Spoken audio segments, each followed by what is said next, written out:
Just imagine कि $2 trillion were wiped out of the global economy, of the global stock market in 2 days।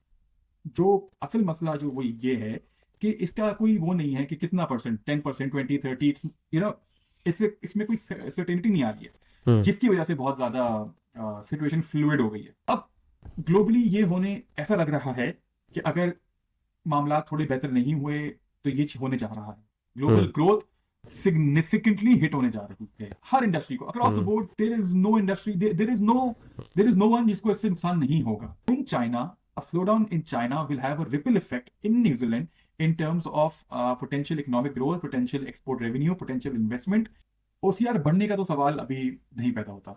हम्म मैंने जैसे कहा कि initially शायद थोड़ी सी इन्फ्लेशन में ब्लिप आए, थोड़ा सा ब्लिप आए, बट वो शॉर्ट टर्म होगा। अगर होगा सस्टेनेबल, जो मीडियम टर्म पे जो रिजर्व बैंक की भी फोरकास्ट है और जो मेजर इकोनॉमिस्ट की फोरकास्ट है वो ये है कि इन्फ्लेशन नीचे ही रहनी है, बिकॉज सबसे पहले बहुत शुक्रिया आपका टाइम निकालने का। और एक हमारी पॉडकास्ट काफ़ी पहले हुई थी आपसे अबाउट इन्फ्लेशन इन न्यूजीलैंड, और उसमें बहुत अच्छा जो है वो आपने पूरा एक्सप्लेन किया था रूट कॉज ऑफ इन्फ्लेशन, और उसको कोविड से कैसे आपने लिंक किया था, उसके क्या अवामिल थे, क्या असबाब थे। तो मैं, जो व्यूवर्स हमारे देख रहे हैं जिन्होंने अभी तक वो पॉडकास्ट नहीं देखी है, तो मैं उनको रेकमेंड करूँगा वो जाके देखें। उसका लिंक जो है मैं डिस्क्रिप्शन में शेयर कर दूंगा, और काफ़ी वैल्यूबल इन्फॉर्मेशन आपको मिलेगी। आज की जो पॉडकास्ट है ये भी काफ़ी लॉन्ग अवेटेड है, और आई थिंक आज के दौर का ये सबसे one of the heated topic है on social media everywhere on all the channels. जो यूएस गवर्नमेंट ने जो अप्लाई किए हैं टैरिफ्स, और इसका इम्पेक्ट हर कंट्री पे ही है, कम या ज़्यादा वो एक अलग बात है। तो मैं चाहूँगा हैदर भाई, आप पहले तो जो लेमैन लैंग्वेज के अंदर, जिन लोगों को इतना नहीं पता, इसका बैकग्राउंड नहीं पता, या जो नहीं फॉलो कर रहे कि ये है क्या चीज़, टैरिफ जो है वो ये क्यों अप्लाई हो रहा है, या इसके पीछे क्या बैकग्राउंड है, ये कैसे इम्पेक्ट करेगा इन जनरल बाकी कंट्रीज़ को, और स्पेशली न्यूजीलैंड को, इसलिए कि हम न्यूजीलैंड में रहते हैं। तो ज़्यादातर हम जानने की कोशिश करेंगे न्यूजीलैंड की इकोनॉमी पे या यहाँ के मार्केट पे ये क्या इफ़ेक्ट डालेगी। Thank you very much. आपने मुझे ये फिर से एक आपने इनवाइट किया और आपने मौका दिया, तो बहुत शुक्रिया आपका। And it's great to be back. और लास्ट टाइम आई रिमेंबर हमने आई थिंक जनवरी में डिस्कशन की हम्म थी, और वेरी इंटरेस्टिंग डिस्कशन, और मुझे भी काफ़ी अच्छा लगा था, मज़ा आया था। तो it's great to be back now.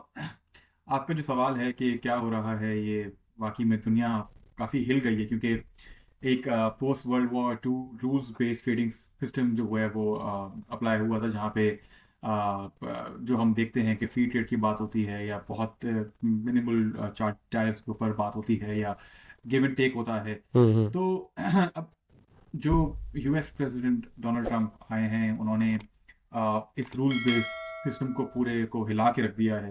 Trade protectionism से हम कहते हैं कि बेसिकली ट्रेड टैरिफ्स का मतलब ये होता है सिंपली कि अगर कोई मुल्क कोई चीज़ इंपोर्ट कर रहा है तो उसके ऊपर एक्स अमाउंट ऑफ ड्यूटी लगा दी जाए, तो वो हम्म महंगी हो जाती है। तो उससे ये होता है, उसके दो रीजन होते हैं। उससे ये होता है कि वो चीज़ तो महंगी हो जाती है उस कंट्री के अंदर। दूसरा ये होता है कि जब उस कंट्री के अंदर वो चीज़ महंगी हो जाती है तो वहाँ के लोग या तो वो खुद प्रोड्यूस करने की कोशिश करते हैं अपने लोकल रिसोर्सेज से, हम्म या फिर उसका ऑल्टरनेटिव फिर ढूंढते हैं। बट हम जिस मुल्क में रहते हैं, जिस दुनिया में रहते हैं, जो जो ग्लोबलाइज वर्ल्ड है, और जितना वो इंटीग्रेटेड हो गया है, तो उसमें ये चीज़ कदरन मुश्किल है कि आप फॉर इंस्टेंस अगर आप कोई चीज़ इंपोर्ट करते हैं और उसकी सब्स्टिट्यूट न्यूजीलैंड में अवेलेबल नहीं है, या न्यूजीलैंड में वो चीज़ बनाने के लिए ज़्यादा रिसोर्सेज लगती हैं, वो महंगी पड़ती है, तो आप उसको इंपोर्ट करते हैं।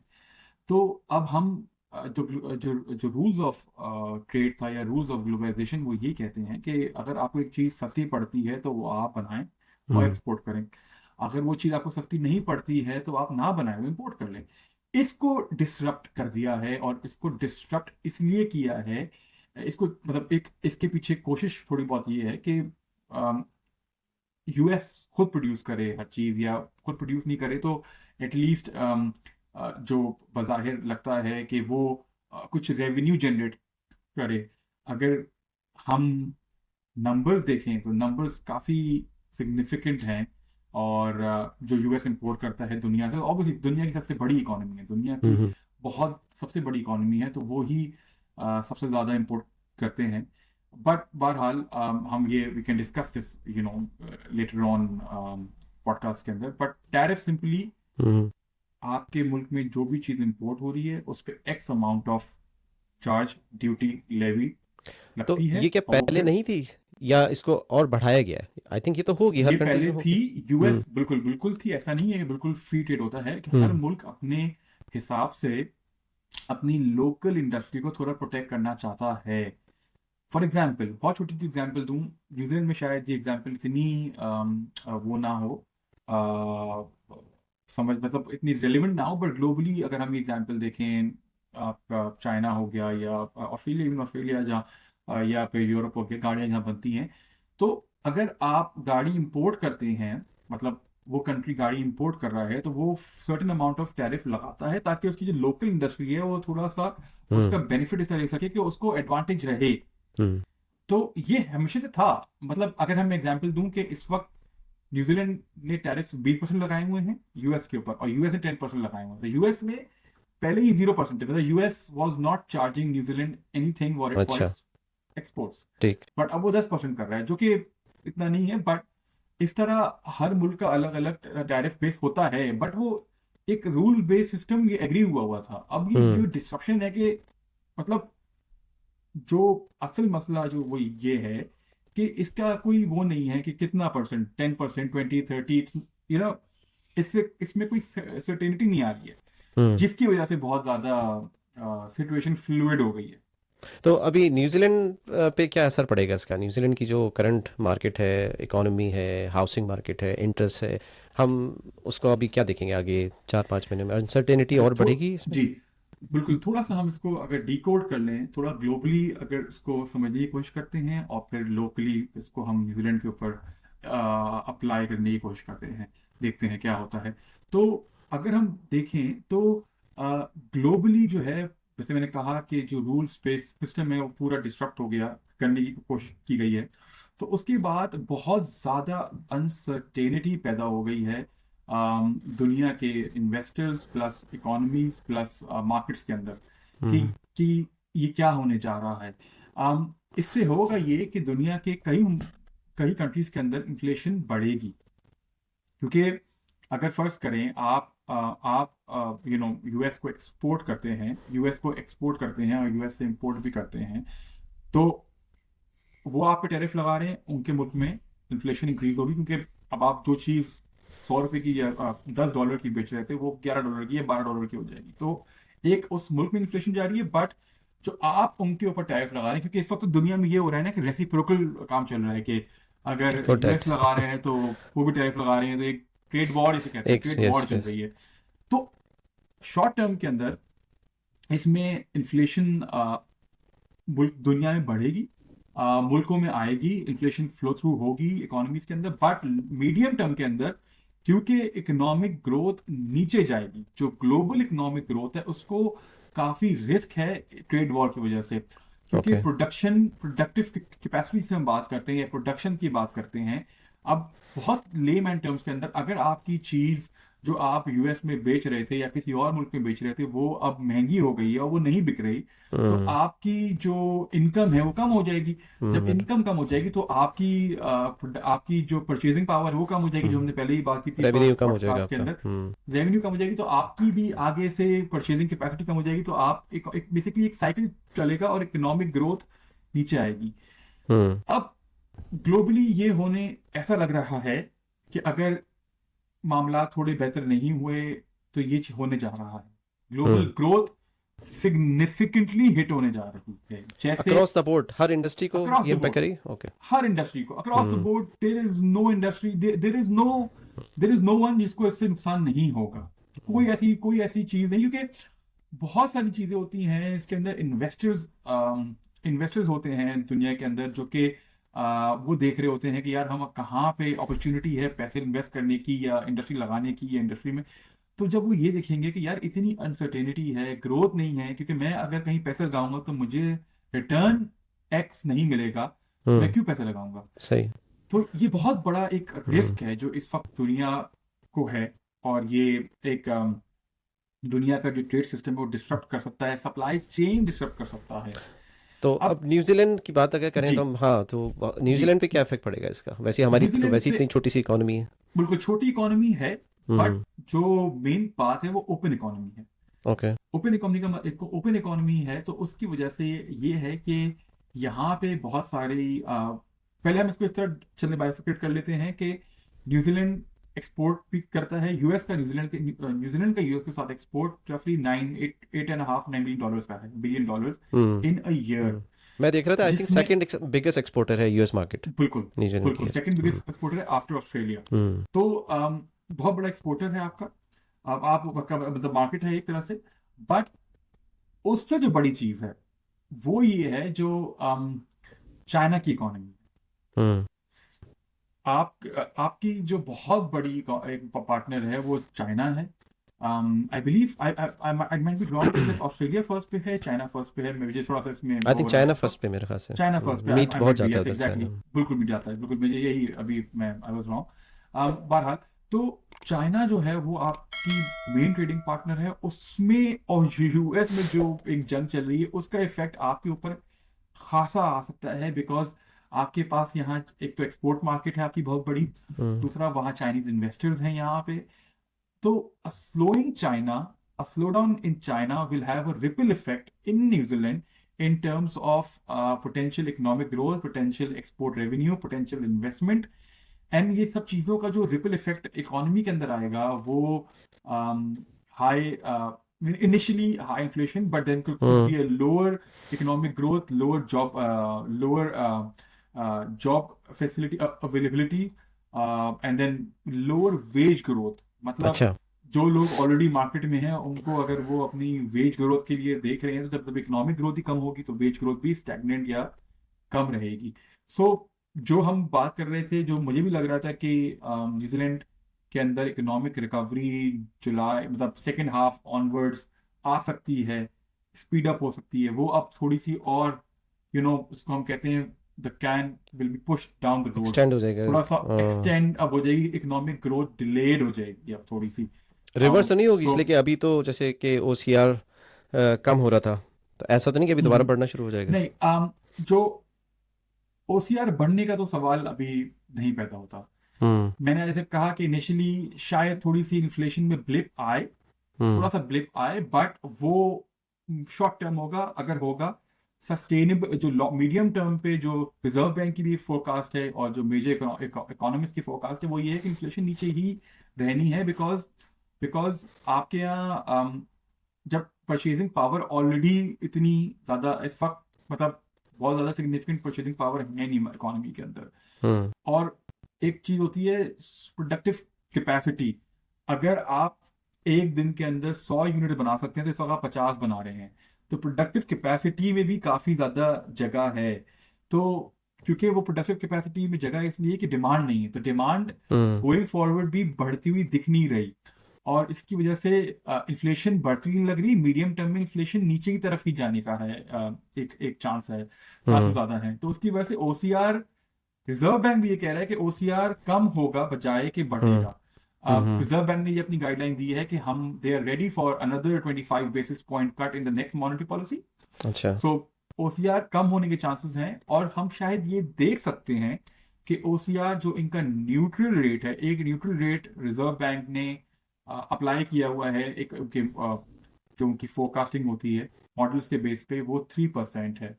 बट मुझे ऐसा लग रहा है पर्सनली हम्म। कि वो 3% शायद ब्रीच हो सकता है इस बार, hmm. Because globally economic activity will be very subdued, hmm. जिसकी वजह से globally monetary policy will have to accommodate उसको, एक्टिविटी को। तो शायद मैं ये नहीं कह रहा कि ये 0 पे जाएगा या 1% पे जाएगा, बट जो 3% का लेवल है इसी वो पे शायद ब्रीच सस्टेन हो करेगा। सकता है। हो अच्छा, सकता एक है। इससे रेलिवेंट क्वेश्चन अभी जहन में मेरे आया। लोग समझ रहे हो कि हम डाइवर्ट हो रहे हैं, नहीं टॉपिक से डाइवर्ट नहीं हो रहे, रेलिवेंट ही है।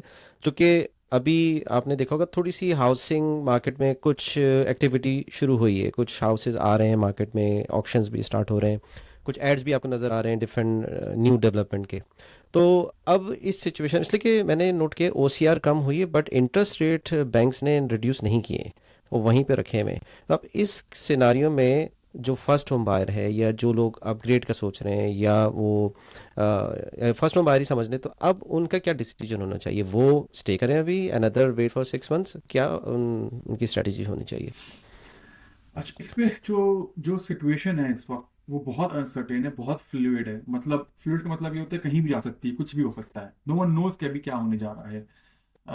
बिकॉज जैसे आपने बात की ओसीआर कम हो गया है, मैंने पहले भी अपने पिछली फोका उसमें भी बात की थी कि ओसीआर के इम्पैक्ट को इट टेक्स रफली 6 months to 18 months ट्रांसलेट होते होते। अभी रिजर्व बैंक भी अपनी उसमें ये कह रहा है, ओसीआर की जो उनकी पॉलिसी आती है, मिनट्स आते हैं कि इम्पैक्ट ट्रांसलेट अभी तक जो अगस्त से रिडक्शन हुए हैं उसका इम्पैक्ट अभी तक ट्रांसलेट नहीं हो रहा हुआ है। So it will take hmm. Time. एक तो ये चीज़ हो गई। सही। दूसरी चीज़ ये है कि जो जैसे आप फर्स्ट होम के होम और ओनर्स की बात करें तो अभी मेरा ख्याल है कि it's a wait and see strategy right now. अभी कुछ पता नहीं है कि क्या होने वाला है। देखें, आप फर्स्ट होम बायर हैं, आम, आपका गोल ये होगा यार मैं घर ले लूं बट मैं ऐसी इन्वेस्टमेंट करूं जो मुझे आज से 5 साल बाद या 3 साल बाद एटलीस्ट कोई रिटर्न तो दे। अभी सिचुएशन ऐसी लग रही है क्योंकि न्यूजीलैंड की मार्केट इज अ मार्केट जो मैं समझता हूँ, मेरी थोड़ी बहुत नॉलेज है कि यहाँ पे इन्वेस्टर्स मार्केट भी काफ़ी है, इन्वेस्टर्स हम्म। मार्केट है। तो सही। इन्वेस्टर्स इस सिचुएशन के अंदर जैसे मैंने पहले कहा था बहुत अनसर्टेन है। सो इन्वेस्टर्स में होल्ड ऑफ राइट नाउ।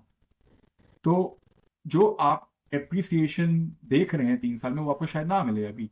तो इफ आई वाज समवन मैं थोड़ा वेट करके सिचुएशन देखूंगा। और हम्म। क्योंकि न्यूजीलैंड की जो इकोनॉमिक ग्रोथ है इस वक्त वो इतनी अभी फ्रेजाइल है, वो इतनी अच्छी लग नहीं रही है। सो हम्म। उसकी वजह से ओवरऑल इकोनॉमी के ऊपर job growth, wage growth, employment levels, investment levels, ये सब थोड़ा सा हिट लेगा। हम्म। और इसकी वजह से आपकी इकोनॉमिक ग्रोथ थोड़ी पुअर रह सकती है। पुअर नहीं कहूँगा, मतलब जो हम पेस देख रहे थे ग्रोथ का वो थोड़ा सा हम्म। सबड्यूड रह सकता है। ओके। तो इन अगर इसको समराइज करें तो आप ये कहना चाह रहे हैं कि चूंकि अनसर्टेनिटी बहुत ज़्यादा मार्केट में है, तो थोड़ा सा इसमें वेट किया जाए और मार्केट को यानी कि स्टेबल होने दिया जाए at least another may be 6 month और 12 months for the absolutely first home buyers. Correct. Correct, बिल्कुल ऐसे ही है। और आप थोड़ा सा जॉब के हवाले से क्या कहते हैं, जो इसलिए कि हमारे स्पेशली जो मिडिल क्लास फैमिली है वो ज़्यादा जॉब्स हम्म, करते हैं यहाँ पे, तो अगर वो जॉब स्विच करने का सोच रहे हैं तो उनकी क्या स्ट्रेटजी होनी चाहिए? इसलिए कि इसमें भी बड़ा रिस्क होता है, मैं पर्सनली खुद भी देखता हूँ बीच में जो है वो जाहिर सी बात है कि सम टाइम ऐसा होता है कि डिफरेंट कंसल्टेंट या एम्प्लॉयर आपको अप्रोच करते हैं थ्रू लिंक्डइन, लेकिन उसमें भी यही रिस्क है कि भाई जहाँ बैठे हैं वहाँ तो आपको पता है ना उस ऑर्गेनाइजेशन के बारे में कि आपका क्या रिस्क है क्या नहीं है, आपकी कैरियर ग्रोथ। बट जैसे ही आप न्यू ऑर्गेनाइजेशन में जाते हैं तो you are very new to the organization, तो उसके अंदर चांसेस ज़्यादातर यही होते हैं कि भाई पता नहीं आगे चल के क्या हो, और एकदम से बिजनेस मॉडल चेंज हो या कंपनी का स्ट्रक्चर चेंज हो और आपको 6 मंथ के बाद बोलेंगे भाई वो जो प्रोजेक्ट हम वेट कर रहे थे या जिसके लिए आपको हायर किया था वो तो अब नहीं आ रहा है। तो अब उसमें क्या एडवाइस होनी चाहिए जो लोग स्विच करने की सोच रहे हैं? देखिए अगेन इट्स अ वेरी मतलब इंडिविजुअल पे डिपेंड करता है। It's very question based on individual preferences. But overall अभी देखा जाए तो um, um, मतलब अगर आप जहाँ बैठे हुए हैं you feel you comfortable and you have आपको लगता है कि वहाँ पे ग्रोथ की अपॉर्चुनिटीज हैं, you are you can grow professionally in that organization. So I think वहाँ आपको रहना चाहिए।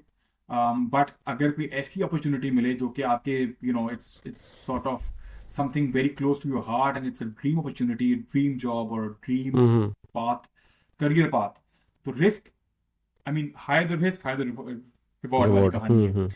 वो तो है। बट मैं इस वक्त समझता हूँ कि अगर आप एक ऑर्गेनाइजेशन में बैठे हुए हैं जो आपकी करियर पाथ भी जहाँ पे आप जो चाहते हैं वो है और आपकी ग्रोथ पोटेंशियल भी आपको दिखती है, तो आप वहाँ पे स्टिक करें।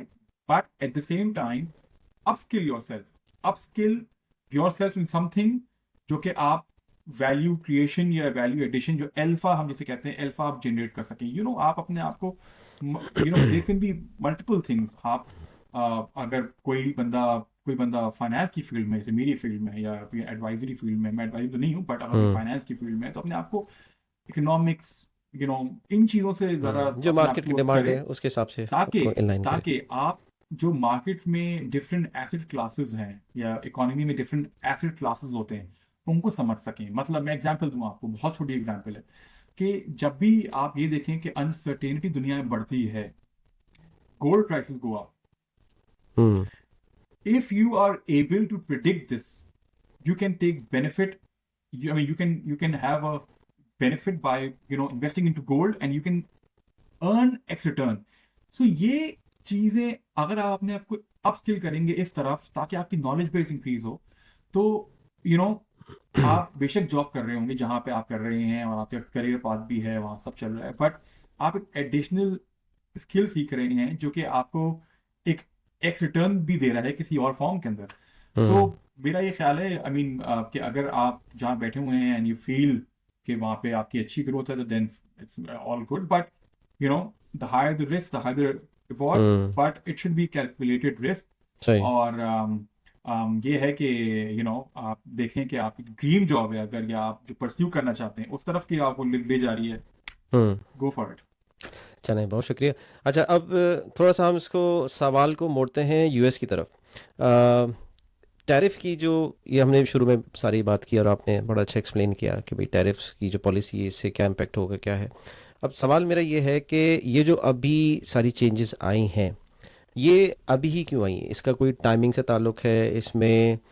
यूएस में अब ऐसा क्या हो गया कि ट्रम्प गवर्नमेंट को ये सारी पॉलिसी इम्प्लीमेंट करने की ज़रूरत पड़ी? अच्छा, इसमें बहुत डिबेट्स भी हो रही हैं, मैं थोड़ी सी दो लाइन ऐड करूंगा, फिर आप उसको एलुब्रेट करिएगा।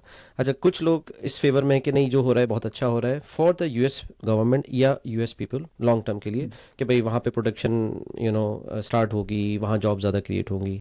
दूसरा जो साइड है वो ये कह रही है कि नहीं, ये आप असल में ये ईज़ नहीं है, बल्कि आप और बर्डन पैदा कर रहे हैं वहाँ की citizen, because who will pay for this extra money, because ऐसी बात है कि you can compare labour cost in US versus China. तो जो एडिशनल पे होगी, जो प्राइस होगी, वो कस्टमर ही पे कर रहा होगा, गवर्नमेंट तो नहीं पे कर रही होगी। तो अब इसमें ये बताएं कि ये जो पहला पार्ट मेरा क्वेश्चन का ये है कि ये कोई टाइमिंग का गेम है, या it is a time where US की जो इकोनॉमी है वो अंडर थ्रेट है, तो उनको ये लेने पड़ रहे हैं फॉर द सर्वाइवल। अच्छा, वेरी गुड क्वेश्चन। ये काफ़ी डीप क्वेश्चन है। इसका जवाब थोड़ा सा हम कोशिश करेंगे, बहुत ज़्यादा डीप ना जाए ताकि मंडेन या बोरिंग ना हो जाए, बट थोड़ा सा इसको सतही तौर पे थोड़ा सा इसको डीप डीप करके इसका जवाब देने की कोशिश करते हैं। तो ये एक it's a battle for global dominance. दो हाथियों की लड़ाई है, और उसमें एक यूएस है और एक चाइना है। पिछले 20 से 22 सालों में यूएस की dominance in the manufacturing world has reduced significantly compare to how China has grown. तो चाइना ने काफ़ी ग्रो किया है उसकी ग्लोबल डोमिनेंस। आप को supermarkets, grocery store, everywhere you see it everywhere. And the best example मैंने न्यूजीलैंड में आके देखी है, और दुनिया में भी अब वो है। अब आप उनकी एक गाड़ी देखते हैं, BYD। तो ये आज से मतलब दैट कार, वो गाड़ी compete कर सकती है with likes of GM, Ford, या फिर इवन टेस्ला के लेवल की वो उसकी इलेक्ट्रिक गाड़ी है। सो आज से 20 साल पहले या 15 साल पहले भी, 15 साल पहले तक ये चीज़ नहीं थी। तो ये जो ग्लोबल डोमिनेंस का थोड़ा सा टिल्ट हो रहा है, और मैन्युफैक्चरिंग डोमिनेंस का टिल्ट हो गया है टूवर्ड्स चाइना, उसका ये एक उसका ये प्रोडक्ट है कि अब आप गाड़ियां भी उनकी इस तरह की जो कि ग्लोबल लेवल कम्पीट कर सकती। तो ये चीज, इसके इकोनॉमिक इम्पैक्ट और पॉलिटिकल रीजंस हैं।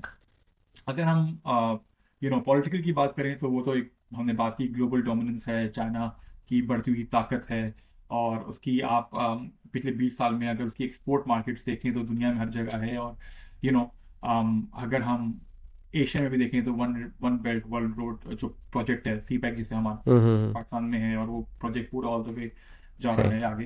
तो देन अफ्रीका के अंदर उनकी बहुत डोमिनेंस हो गई है। सो इस तरह ये चीज US and specifically Donald Trump, तो डोनाल्ड ट्रंप जब 2016 में आए थे तो उन्होंने ये फ्लोट किया था उस वक्त आइडिया, तो China was caught of guard at that time, at that hmm time. अच्छा, तो चाइना ने उस वक्त ऑफ गार्ड हुआ, चाइना के उस वक्त भी उन्होंने आई थिंक कुछ परसेंट टैरिफ लगाया था, मुझे एग्जैक्टली याद नहीं आ रहा उस पर, उन्होंने उस वक्त भी कुछ परसेंट टैरिफ लगाया था चाइना के ऊपर 2016 में। अब इस बार he went all guns blazing and US, the good part was China was prepared, China को हम्म ये था आइडिया कि यार ये हो सकता है। हम्म। तभी अब देखें चाइना इसका का एक रिस्पांस नहीं है, China is very quite. Response very very very very calculated response है, हाँ। क्योंकि आप ये देखिए यूएस ने लगाया 25%, 50, पता नहीं करते करते 145। तो एक चीज जो इकोनॉमिक्स कहती है वो ये है कि above 50% tariff is useless, because hmm अगर कोई चीज 50% बढ़ जाएगी तो उसकी ऑटोमेटिक डिमांड खत्म हो जाएगी, राइट। हम्म तो ये चीज चाइना को आइडिया है, ये यूएस को भी आइडिया, बट जो आप इसको ये समझेंगे, जो यूएस की फिलॉसफी है, जो डोनाल्ड ट्रंप की फिलॉसफी है, वो ये है deal making, because he is a businessman. Hmm तो वो डील मेकिंग की तरफ जा रहा है, जो कि चाइना चाइना इतना पावरफुल है कि वो समझता है कि यार डील दोनों साइड से होती है, एक साइड से नहीं होती है। Hmm so China was ready this hmm time. अच्छा, अब इसका जो इकोनॉमिक इम्पैक्ट की तरफ आप बात करें, तो एक तरह से जो यूएस सेल करना चाह रहा है अपने अवाम को, ये है कि हमें इससे रेवेन्यूज आएंगे। मतलब अगर एक जो, क्योंकि दुनिया रिलाइज ऑन यूएस, ठीक है, तो दुनिया विल, जब दुनिया यूएस को एक्सपोर्ट करेगी तो हमारे पास जब इंपोर्ट होगी तो उस पर टैरिफ लगेगा, तो रेवेन्यूज बढ़ेंगे हमारे, और हम वो रेवेन्यूज आपको in terms of tax rate benefits दे सकते हैं कि हम आप टैक्स रेट कम कर दें। हम्म आई पर्सनली फील कि this is not the right strategy, because इससे उनका जो, हम एक चीज होती है फिस्कल डेफिसिट, उनका खर्चा और बढ़ जाएगा। हम्म तो इसका बेसिकली यूएस को बज़ाहिर लग रहा है कि नुकसान ज्यादा है, और इसका जो, मैं ये इसलिए कह रहा हूं कि आपने देखा होगा कि यूएस, डोनाल्ड ट्रंप ने टैरिफ 190% में कितने परसेंट कर दिए सबके ऊपर, और एकदम से एक दिन आया कि सब पे 10% हो गए सिवाय पॉस चाइना के। हाँ उसका रीजन था, हम्म उसका रीजन था कि यूएस की जो डेट मार्केट है, जिसे हम बॉन्ड मार्केट कहते हैं, डेट मार्केट है, डेट मार्केट के लेवल्स या रेट्स बढ़ना शुरू हो गए। मतलब अगर मैं आपको नंबर्स दूं तो यूएस की रफली डेट मार्केट है वो 17 to 18 ट्रिलियन डॉलर्स है, जिसमें इन्वेस्टमेंट्स फ्रॉम ग्लोबल इन्वेस्टर्स हैं, चाइना, यूएस, जर्मनी, दुनिया के सारे मुल्क हम्म उसमें, क्योंकि वो सेफ हेवन कहलाता है। सेफ हेवन का मतलब है कि दुनिया यहाँ से वहां हो जाए, वो आपके सबसे सेफ इंस्ट्रूमेंट है जो कि अपनी वैल्यू होल्ड करेगा। उसके लेवल्स बढ़ना शुरू हो गए, मतलब उसकी प्राइसेस गिरना शुरू हो गई, उसकी यील्ड्स जैसे रिटर्न्स है वो बढ़ना शुरू हो गए, मतलब यील्ड बढ़ना शुरू हो गई। तो होता यह है कि जब भी यूएस की वो यील्ड बढ़ती है तो यूएस की कॉस्ट ऑफ डेट, हम्म जो वो, जिससे वो जो इंटरेस्ट पे करता है अपने कॉस्ट के ऊपर, अपने डेट के ऊपर, वो बढ़ना शुरू हो जाती है। तो ये चीज डोनाल्ड ट्रंप को, इट मेड रियलाइज हिम हुआ बाद में। ब्लिंक, ब्लिंक कि यार ये तो मैं जो कर रहा हूँ ये तो मेरी उल्टी, मेरी मेरे बैकफायर हो मतलब गया। मेरी एग्जैक्टली बैकफायर होता है मेरी, उनकी क्योंकि लोगों ने कहा यार यूएस इज, लोगों ने सोचना शुरू किया कि US is not a safe haven, the bond market is not a safe haven any more, hmm हम वहां से पैसे निकालना शुरू करें। हम्म तो Japan started selling its investments. तो जब उनकी कॉस्ट ऑफ डेट बढ़ना शुरू हुई तो डोनाल्ड ट्रंप ने कहा ओहो दिस कांट, मतलब I can't let this that's happen, not gonna work. समझाया उसको, जो भी हुआ वल्लाह आलम। बट देन वो टैरिफ में देखा कि 10% आ गए हैं सब, 90 दिन पॉज के पॉज ऊपर, कर दिए सबके मेरे ऊपर। ख्याल से ना बाकी पॉज है, ये कंट्रीज पे। पॉज हाँ है, ये पॉज है। पॉज है। So China right now holds 700 billion dollars, उन्होंने अपनी इन्वेस्टमेंट 1 ट्रिलियन से 2016 में कम करके 700 बिलियन, बिकॉज वो, अगेन वही बात, they knew this, they were foreseeing they were this. Prepared. Yes, तो उन्होंने अपनी इन्वेस्टमेंट्स कम कर रहे हैं वो यूएस के ऊपर। हम्म अब जो मैं समझता हूँ हो क्या सकता है कि जो सारे ब्लॉक्स हैं, EU, EU, New Zealand, Australia, China and Asia, ये जो यूएस में जो हम एक्सपोर्ट कर रहे हैं, न्यूजीलैंड एक्सपोर्ट कर रहा है या दुनिया एक्सपोर्ट कर रही है, they can divert their exports to different countries, and these countries can start trading within themselves more effectively than they were exporting to US. हम्म ये हाँ मेरी छोटी सी थॉट प्रोसेस है, फिलॉसफी मैं इसमें सोच रहा हूँ कि शायद ये हो सके कि हाँ इसकी वजह से दुनिया आपस में, ये जो जो एक्सक्लूडिंग हाँ। यूएस, ये आपस में अपने आप को मोर सेल्फ सफिशिएंट यानी कि वो बाय पहले एक trading one between themselves. Directional trade जो हो रही थी, अब वो मल्टी डायरेक्शनल की हो तरफ जो सकती है है, एक्सप्लोर करेंगे, हो मल्टी सकती है, हो मार्केट्स। सकती है, बट मसला ये है कि US holds a significant soft power and intellectual power in the world. Hmm Google, Apple's, MacBooks, whatever, Microsoft, whatever. So वो एक चीज है. अब वही बात है जो हम पहले कर रहे थे, इतनी अनसर्टेन सिचुएशन है कि नो वन नोज क्या होने वाला है. हम्म सो इस वक्त जिसे हम कहते हैं cash is king, stay put, hold your horses, और वेट एंड सी. अ- आपने जिक्र किया ना एप्पल का या गूगल का, तो मैं एक वीडियो कल देख रहा था, एक बिजनेस वुमन थी यूएस की। अ, खैर वो अमेज़ॉन पे उनका स्टोर है, अमेज़ॉन पे प्रोडक्ट सेल करती हैं, मैन्युफैक्चरिंग वो हो चाइना से कराती हैं। अच्छा आपको भी पता होगा अमेज़ॉन की अपनी प्रोडक्ट बहुत कम है, ज़्यादातर उस पर सेलर्स ही हैं, और वो मैन्युफैक्चरिंग 90-95% वो चाइना में ही होती हैं, चाइना या इंडिया कह लें। तो वो कह लें कि देखें जब अभी वहाँ पे जो सेलर हैं उनके साथ मुझे कम्पीट करना है, और उसमें अगर कोई जो है वो $10 की चीज़ बेच रहा है, तो मैं यूएस में $10 की मुझे वो कॉस्ट ही नहीं पड़ रही। यानी कि अभी जो है वो जो एडिशनल डिफरेंस है वो मैं खुद एब्जॉर्ब कर रही हूँ, मैं यानी कि नुकसान में बेच रही हूँ, बट ये कब तक बेचती रहूँगी। तो कहना है कि इस तरह तो हम सर्वाइव ही नहीं कर सकते। और उसने कहा कि जैसे गवर्नमेंट कह रही है कि हम लोकल बिजनेस को या लोकल पीपल को बेनिफिट दे रहे हैं, तो कहने कि I am local business woman या बिजनेस मैन, बट मैं सरवाइव नहीं कर पा रही because this is directly hurting us. कि कहने के इस तरह तो फिर मुझे वो स्टोर बंद करना पड़ेगा, बिकॉज मैं वो अफोर्ड ही नहीं कर सकती वो प्राइस, जो प्राइस पे चाइना से मुझे बन के आ रहा है। उनका कुछ बच्चों की नीश थी, कोई स्पून्स वगैरह ये इस तरह करके, तो वो सारे प्रोडक्ट वगैरह दिखा रहे हैं, इतना स्टॉक मेरे पास है, बट वही बात है कि ये या तो मैं नुकसान में बेचूं या मैं नहीं बेचूं, but in either way I can survive. तो कहने कि इस तरह के हज़ारों बिजनेस लोकल बिजनेस हैं यूएस के अंदर, जो कि अभी भी प्रॉब्लम है, इसलिए कि वो कहना डिज़ाइन सब इधर का है बट मैन्युफैक्चर चाइना में हो रहा है, तो आप टैरिफ लगाएंगे तो हम ही फंसेंगे सारे। एग्जैक्टली वो जो बात डोनाल्ड ट्रम्प ने भी की थी कि एक it will be a bitter pill to सॉलो.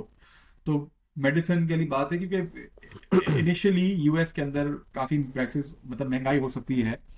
But समझने की ये बात है, क्या यूएस जो global rules based trading system है, क्या यूएस वही गाड़ी जो वो इंपोर्ट करता है जापान से या यूरोप से या जर्मनी से, क्या वो उसकी कॉस्ट में बना सकता है यूएस के अंदर?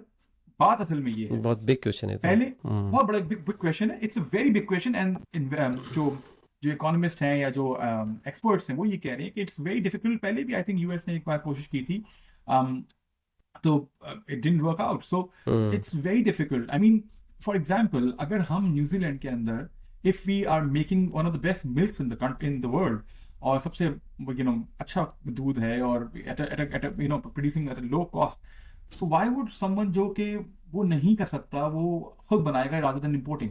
हम्म तो इट डजंट मेक सेंस. तो ये रूल्स बेस्ड ट्रेडिंग सिस्टम है. एंड अभी यूएस के अंदर वही वाली बात है, यूएस के अंदर थोड़े हालात खराब हो सकते हैं. Hmm global activity is at risk right now, और वो हम्म उसकी वजह से दुनिया का हर मुल्क इम्पैक्ट होगा. हम लोग लोअर ओसीआर दे सकते हैं दुनिया के अंदर हर जगह. तो इसलिए इस वक्त कोई हम्म, चीज़ की जल्दी नहीं है. Thing will come your way.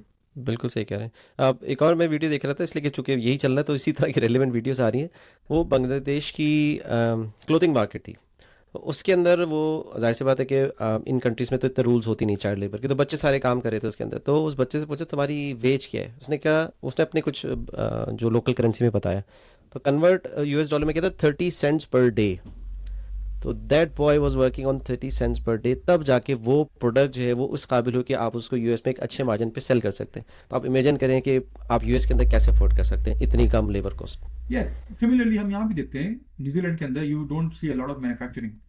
The reason is, I mean, I could be wrong, but one of the reasons is high labor cost or high hmm resources, cost of resources. And so, similarly, so it's um, it's a waiting game. मतलब बहुत हम्म ज़्यादा uncertain situation है. So अच्छा, लोग अभी कुछ नहीं कह एप्पल को सकते. बहुत अप्रोच कर रहे हैं, इसलिए कि एप्पल की ज़्यादातर मैन्युफैक्चरिंग चाइना और इंडिया में, एप्पल का रिस्पांस अभी तक नहीं आ रहा, दे आर वेरी क्वाइट। आई इसमें मीन क्या गेम हो एप्पल का सकता है? मैंने आई रेड न्यूज़ दिखा मैंने कि आई थिंक वो यूएस ने अभी स्मार्टफोन्स के ऊपर से और चिप्स के ऊपर से, और वो क्या है कॉल होती है, सेमीकंडक्टर्स के ऊपर से हम्म अभी टैरिफ नहीं लगाए हैं जो चाइना से अच्छा। आते हैं. हाँ जी, उस पर नहीं लगाए हैं स्मार्ट गेम बिकॉज खेल वो रहे हैं लोग। इस बिल्कुल वो अगेन वही बात है कि इट्स अ वेरी, बिकॉज वो सेमीकंडक्टर्स और ये चीज़ें चाइना से आती हैं, ये बहुत ज़्यादा यूज होती हैं दुनिया की, और मतलब हम्म और चीज़ों के अंदर. So Apple Apple has started to shift their production facility from China to India, India की तरफ वो ले जाने की कोशिश कर रहे हैं। हम्म। आपने देखा विवो को तीन तीन कुछ सालों पहले उन्होंने इंडिया में भी अपनी फैक्ट्री लॉन्च की है, but the amount of iPhones being made in China, hmm. वो बहुत, उसका volume is significantly higher than hmm. What is being done in India और can be done in India right now. Hmm. I mean it is not easy, ये आसान infrastructure का नहीं भी है, बहुत तभी बड़ा तो डिफरेंस है, लेबर बहुत नीड्स बड़ा डिफरेंस है। इंफ्रास्ट्रक्चर, इलेक्ट्रिसिटी बिल्कुल कॉस्ट, बिल्कुल, इंफ्रास्ट्रक्चर कॉस्ट। एब्सोल्युटली एब्सोल्युटली, बहुत बड़ा hmm. Difference, it is not easy, ये तो मैं अभी आपके लिए आपने, बात कर रहा हूँ। सॉरी मैं आपकी बात काट रहा हूँ, अभी मैं रिसेंटली आपने वीडियो देखी होगी जो कि थी एआई बेस्ड जो कंपनीज चाइना में स्टार्ट हो गई 24 आवर्स की, जीरो लाइट के, उसके अंदर जैसे रोबोट्स काम कर रहे हैं। तो या अब आप देखें कि कैसे इंडिया भी इवन अभी तो रेडी नहीं है इसको कम्पीट नहीं नहीं करने नहीं, के लिए। आई टेल यू, मेरी कोई जहाँ मैं काम करता हूँ वहाँ कॉलीग है, तो शी इज फ्रॉम चाइना, तो she just went back to China for Chinese new year. तो भी बता रही थी कि वो उनके घर पे, वो घर पे थी थी शंघाई के अंदर, एंड शी टोल्ड मी कि जब खाना डिलीवर करते हैं तो जैसे यहाँ पे राइडर आता है, आप जाएं बाहर ले लें, वो रख के चले जाती हैं वटेवर, वहाँ पे रोबोट डिलीवरी सिस्टम शुरू हो गया है। मतलब हम्म। खाना आपका, आपने ऑर्डर किया, रोबोट आएगा, तो एक गाड़ी आएगा, रोबोट चलेगा, रोबोट आपके घर पे आएगा, बेल बजेगी, और हम्म। आप सॉरी, बेल नहीं बजेगी, आपके मोबाइल पे वो आएगा नोटिफिकेशन के notification. The exactly the food is ready, go outside and collect it. आप बाहर देंगे, रोबोट का एक दरवाजा खुलेगा, मतलब एक उसमें से एक सॉर्ट ऑफ दरवाजा सा है, वो खुलेगा, और हम्म। आप खाना रखो, खाना निकालें, बंद करें, उस पर टैप करें, कलेक्टेड, दैट्स इट। तो जो हम इंफ्रास्ट्रक्चर की बात कर रहे हैं, इंडिया अभी उसका बहुत पीछे है। बहुत पीछे है। तो ये जो हम वही बात करें, यूएस ने जो ये स्टेप लिया है, ये दिखता आसान है, ये बहुत मुश्किल है, और हम्म। इससे बहुत डिस्ट्रप्शंस हो गई हैं, हो रही हैं। I mean hmm. Just imagine कि $2 trillion were wiped out of the global economy, of the global stock market in 2 days। मैंने जो लोगों ने विड्रॉ कर लिया अपना पैसा, क्या नहीं मतलब है? लॉस विड्रॉ नहीं किया, लॉस हो गया, अच्छा, मतलब लॉस्ट। लॉस, वो हम्म। पैसा वर्थलेस हो गया, मतलब एकदम लॉस हो गया उनको। एक चीज जो कि एक स्टॉक वो $100 नीचे का आ गया स्टॉक था, सारा। हम्म। वो 50 पे आ गया, या 20 पे आ गया, हम्म। 30 पे आ गया। So I mean this is how bad the situation can be hmm. If saner minds don't prevail. So अभी हम ये देखेंगे कि क्या होता है, 90 डे पॉज है। I think it will be a lot of deal making. हम यूरोप में हम्म। देख रहे हैं कि यूरोप के leaders have started going to US for deal making. तो हम जो यूएस में जीरो टैरिफ्स थे वो तो नहीं होते देख रहे, तो ग्लोबल ग्रोथ मतलब टैरिफ जीरो तो नहीं होते देख रहे, 10% एंड अबव की बात होगी। तो इसका मतलब ये है ग्लोबल ग्रोथ इम्पैक्ट होने वाली है, फॉर श्योर होने वाली है। सही। ग्लोबल ग्रोथ की वजह से न्यूजीलैंड, चाइना की ग्रोथ स्लो होगी, तो ऑब्वियसली न्यूजीलैंड की ग्रोथ पे इम्पैक्ट आएगा। यहाँ की job market will be volatile again, and which have been volatile will be volatile, and so wage growth भी लिमिटेड रहेगी। तो सिचुएशन थोड़ी सी नाजुक सूरत फ्लूइड हाल है, है। नाजुक सूरत से हाल है काफी। चलें, बहुत शुक्रिया हैदर भाई, बड़ी ज़बरदस्त आई थिंक डिस्कशन रही, और आई होप कि जितने भी हमारे व्यूवर्स हैं वो देख रहे होंगे फ्रॉम न्यूजीलैंड या फ्रॉम डिफरेंट कंट्रीज़, तो काफ़ी उनकी नॉलेज में भी इजाफा हुआ होगा, और पर्सनली मेरी तो हुआ है। और आई थिंक ये टॉपिक तो ऐसा है कि मेरे ख्याल से इस पे बहुत जो है वो कुछ कहा जा सकता है, और अब देखते हैं आगे सिचुएशन कैसे चेंज होती है। तो होपफुली हम जो है वो इसका एक और एपिसोड या एडवांस वर्जन जो है वो रखें अनकरीब, डिपेंड्स अपॉन के। जब ये पॉज की कहानी थोड़ी सी क्लियर हो, तो हम इसको आगे ले जा सकते हैं, एक स्टेप आगे, कि जी हाँ, व्हाट जी हाँ। हैज, अब क्या हो सकता है जब ये 90 दिन का जो पॉज है उसके बिल्कुल ऊपर बिल्कुल। क्लैरिटी है। बिल्कुल बिल्कुल, इंशाल्लाह, तो एब्सोल्युटली, उस पे डेफिनेटली। करेंगे इंशाल्लाह, और thank you again for your time, और व्यूवर्स का भी जो देख रहे हैं, और इंशाल्लाह फिर मुलाकात होती है next Thank you very much podcast के for अंदर। having me, and it was चलें। pleasure, lovely again, discussing and talking about the global economics, and inshallah, फिर we'll be hopefully थोड़ा सा मामला बेहतर हो, या इंशाल्लाह फिर इंशाल्लाह बैठेंगे। बिल्कुल मुलाकात करेंगे। Thank you, चले, अपना ख्याल रखिएगा। Okay, take take care. care.